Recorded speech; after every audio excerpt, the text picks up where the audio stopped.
Olá, aula de História do dia 14/4. Nesta aula de História, nós vamos trabalhar as páginas 12 e 13 do livro didático.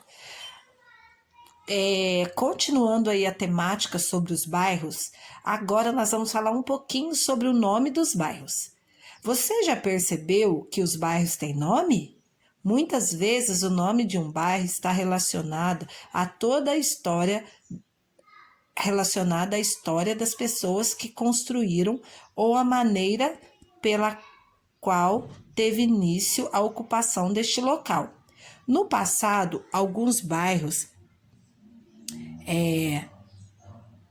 desenvolveram com a chegada de famílias em busca de trabalho, lugares próximos a portos, às fazendas ou à fábrica. Veja a seguir 4 bairros que passaram a fazer parte da história de algumas famílias. Aí nós temos o primeiro aqui, que é esse bairro do Comércio. É um bairro que se desenvolveu a partir de 1920, nas proximidades do Porto de Salvador, bastante frequentado por comerciantes. Salvador, Bahia, 2015, tá? Então, esse é um bairro que foi criado por causa do comércio. Esse outro aqui,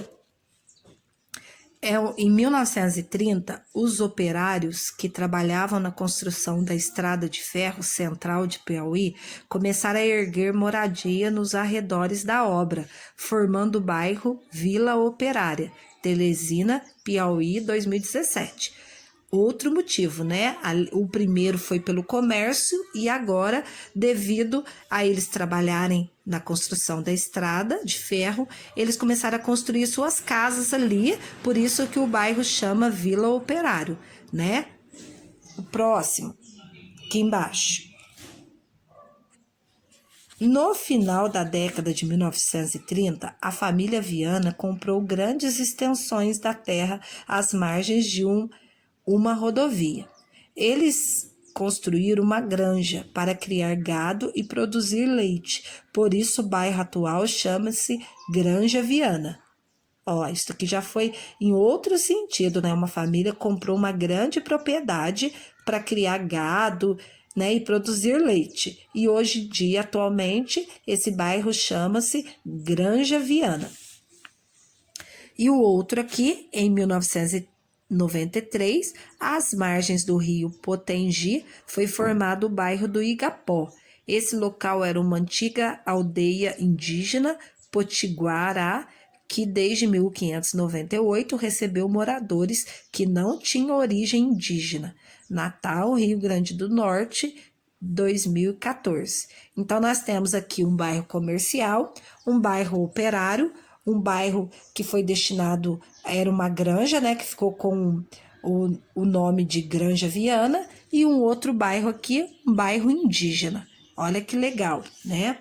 Agora, nós vamos responder as questões aqui. Número 1, aqui, ó.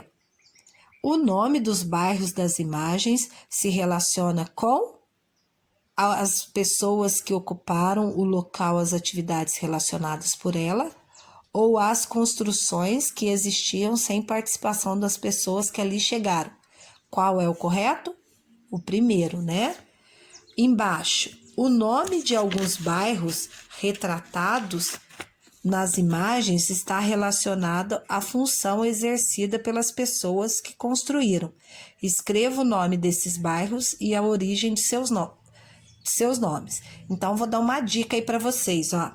Bairro comercial, bairro operário, bairro Granja Viana e bairro indígena Igapó, tá?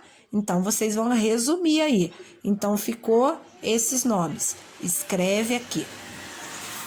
O próximo agora.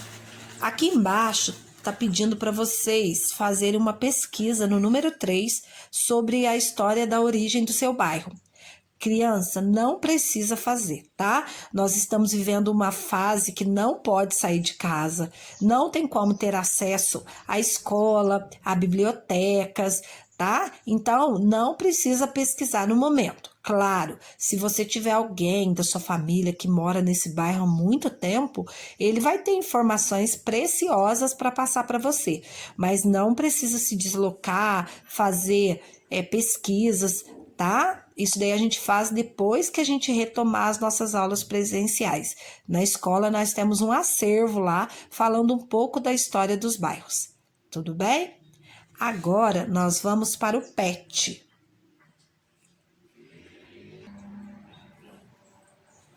No PET, nós vamos trabalhar as páginas 59 e 60. Ainda falando da história, né? Da história de vida de cada pessoa. Número 1, marque com X o primeiro documento que identifica a pessoa logo ao nascer. Qual é? O CPF, carteira de motorista, certidão de nascimento ou título de eleitor? Marca aí com X. A resposta correta é certidão de nascimento, tá, gente? Ela é obrigatória e hoje em dia já é feita lá quando a criança sai do hospital.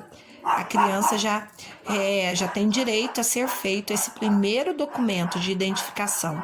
E na certidão de nascimento vem constando o nome da criança completo, o nome dos pais, dos avós, o local que ela nasceu, tá? A cidade que ela nasceu, o dia, o mês e o ano. São as coisas assim principais que vem nessa carteira, nessa certidão de nascimento.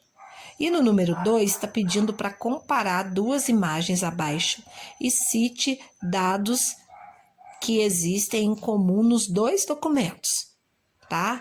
Ó, nós temos aqui uma carteira de identidade e uma certidão de casamento. O que elas têm em comum? O que tem nas duas? O nome, a data de nascimento, o nome dos pais, tá?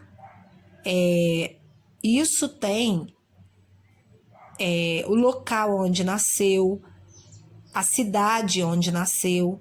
Isso tem em comum nos dois documentos. Uma é a carteira de identidade e o outro a certidão de casamento. Então, resumindo, o que tem nelas duas são os dados pessoais da pessoa, tá? Terminando aí, nós vamos agora para a página 60. Na página 60, número 3, você vai consultar a sua certidão de nascimento e vai completar com os membros que tiveram participação na sua existência e de seus pais. É tipo uma árvore genealógica. Você vai escrever aí o seu nome, o nome da mamãe, do papai, o nome dos avós maternos e o nome dos avós paternos, tá? Lembrando que nome é substantivo próprio, a gente sempre tem que escrever com letra maiúscula. Faça tudo com bastante capricho e atenção, tá? Mande uma foto aí para registrar presença na aula. Um beijo, fica com Deus. Tchau.